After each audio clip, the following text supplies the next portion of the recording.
जय श्री कृष्णा, जय श्री राधे। हमारे गोकुल धाम में श्री जी आ गई हैं। कहते हैं जब हम भगवान को दिल से याद करते हैं तो स्वयं चलकर भगवान हमारे पास किसी न किसी रूप में या विग्रह के रूप में आते हैं।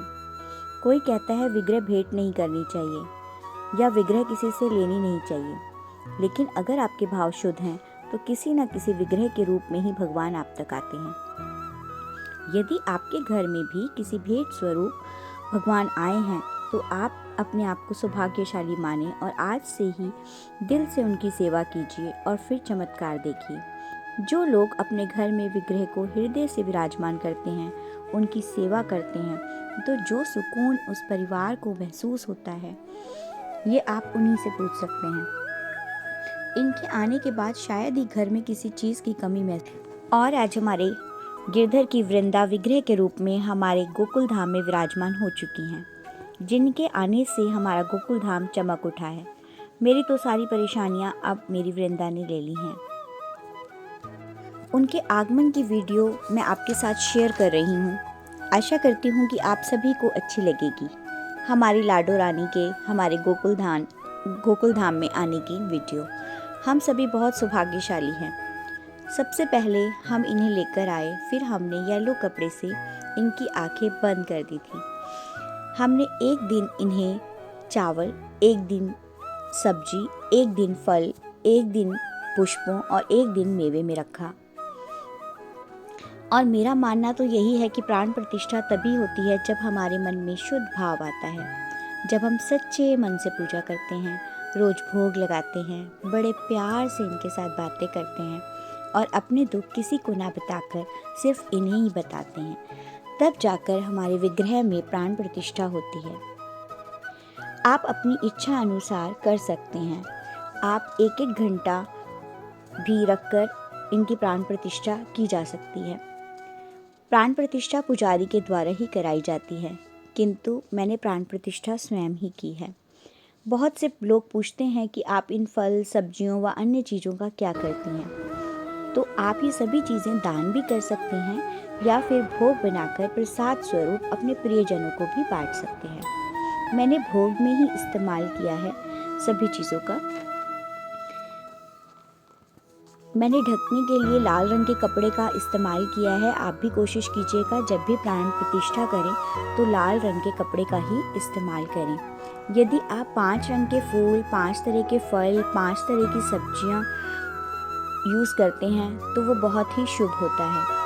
फूलों सभी चीज़ों में रखने के बाद हम श्री जी को पंचामृत से स्नान करवाएंगे और सबसे पहले दूध से स्नान करवाएंगे। राधे राधे का जाप जरूर करेंगे। फिर दही से स्नान करवाएंगे, फिर थोड़ा सा गंगा जल, फिर शहद, फिर गंगा जल, फिर घी से स्नान करवाएंगे। श्री जी को बेसन व हल्दी का लेप लगाएंगे। फिर उन्हें शुद्ध जल से स्नान करवाकर मालिश करके कपड़े पहनाएंगे। अपनी श्रद्धा अनुसार जो भी आपने तैयार किया है आप श्री जी को अर्पण कर सकते हैं। गिरधर मेरे घर कैसे आए मुझे याद ही नहीं था। मुझे सिर्फ इतना याद था कि वो मेरे बेटे के जन्म से पहले मेरे घर आए थे। लेकिन नहीं, मैं तो जैसे सब भूल गई थी। गिरधर हमारे घर 2006 की जन्माष्टमी पर आई थी। मैंने अपने इंस्टीट्यूट में भव्य जन्माष्टमी का आयोजन किया था तथा अपने सभी पढ़ने वाले बच्चों को कुछ ना कुछ बनकर आने के लिए कहा था। कोई ब्रह्मा बना, कोई विष्णु, कोई महेश, कोई कृष्ण बना और बाल गोपाल बना था मेरा 1.5 साल का पुत्र दक्ष। मैंने उसके लिए उसका झूला भी तैयार कर लिया था। तभी मेरी एक स्टूडेंट जो उस समय 7th क्लास में थी मेरे पास आई और बोली, मैम आपके पास छोटे लड्डू गोपाल हैं, उन्हें झूले में बिठाना होगा। मैं बचपन से ही सबसे पैसे इकट्ठे करके जन्माष्टमी मनाया करती थी।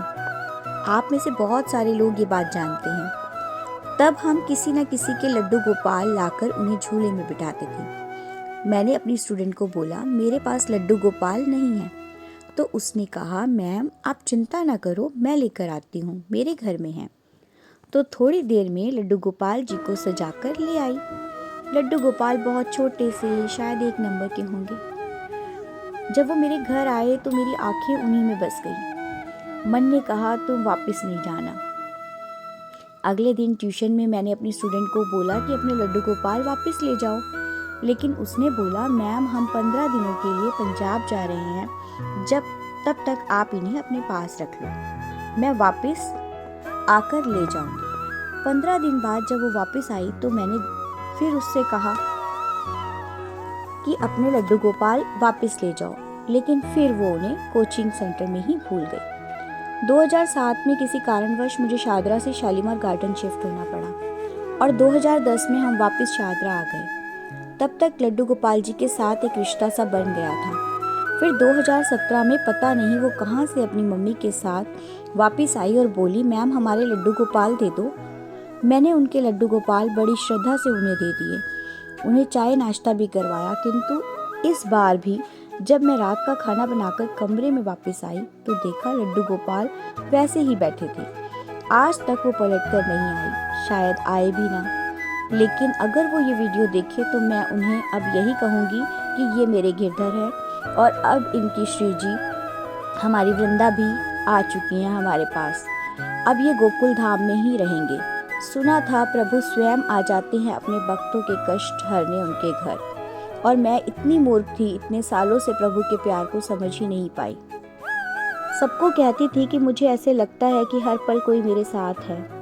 सच ही तो था, मेरे साथ था मेरा मुरलीधर, और आज मेरी श्री जी भी आ गई हैं मेरे गोकुल धाम में। मुरलीधर और गिरधर दोनों बहुत खुश हैं। मैं आपको बता नहीं सकती कि जब मैं इनके लिए शॉपिंग कर रही थी तो मैं कितनी भाव विभोर हो गई थी। मैं बहुत बार रोई, आंसू थे जो थम नहीं रहे थे। जब कोई किसी की भक्ति को ढोंग या दिखावे का नाम देता है तो सच में बहुत दुख होता है, क्योंकि सच कहूँ तो जब तक आप सच्चे दिल से कृष्ण को प्यार नहीं करते, आप उस प्यार व भाव को समझ नहीं सकते। इसलिए कभी भी किसी की भी भक्ति का मजाक न बनाएं। जीवन उतार चढ़ावों का ही नाम है जो आते जाते रहेंगे। मेरे जीवन में भी उतार चढ़ाव आए, लेकिन मेरे भगवान में मेरे गुरु ने मुझे गिरने नहीं दिया। मेरे गुरु ने मुझे हमेशा कहा सब्र करो, सब अच्छा होगा। जहाँ सब्र है वहाँ रब है। जिसके पास सब्र होता है उसके पास साक्षात ठाकुर जी होते हैं, उसे कहीं जाने की जरूरत नहीं है। 18 साल हो गए हैं हमारे ठाकुर जी हमारे घर में हैं। 18 साल से वो हमारे साथ हैं। 1 साल पहले मुरलीधर हमारे घर आए और मुरलीधर के आने के बाद शायद सब कुछ ही बदल गया। मेरा सारा जीवन इनका नाम जपते जपते ही बीते, बस यही मेरी इच्छा है। पूरा दिन यही खुशी रहती है कि इनके लिए आज क्या भोग बनाना है, कैसे सजाना है, कीर्तन में क्या करना है। मेरा जीवन इनके आने के बाद से आनंदमय हो गया है। तो आप यदि लड्डू गोपाल को लाए हैं या लाना चाहते हैं तो पूरे भाव से, पूरी श्रद्धा से, पूरे मन से इनकी सेवा करें। फल स्वरूप ये आपको क्या देंगे ये आपको भी नहीं पता। ये तो भाव की भूखी है। जरूरी नहीं है आप रोज इनके लिए पकवान बनाएंगे तभी ये खुश होंगे। नहीं, यदि आप प्यार से तुलसी और मिश्री का भोग भी लगा देंगे ना तो भी ये बहुत प्रसन्न होंगे। तो परेशान होकर नहीं, दिल से सेवा कीजिए अपने प्रभु की। राधे राधे। यदि आपको वीडियो अच्छी लगी है तो प्लीज़ लाइक ज़रूर कीजिएगा और कमेंट बॉक्स में जाके कमेंट ज़रूर कीजिएगा। श्री जी के श्रृंगार की वीडियो भी हम आपसे जल्दी शेयर करेंगे। कैसे हमने उनका श्रृंगार किया है, आज वो कैसी लग रही हैं, कैसे हमारे घर में आ रही हैं, सभी हम आपको आज अपडेट करेंगे। जय श्री राधे, जय श्री कृष्ण।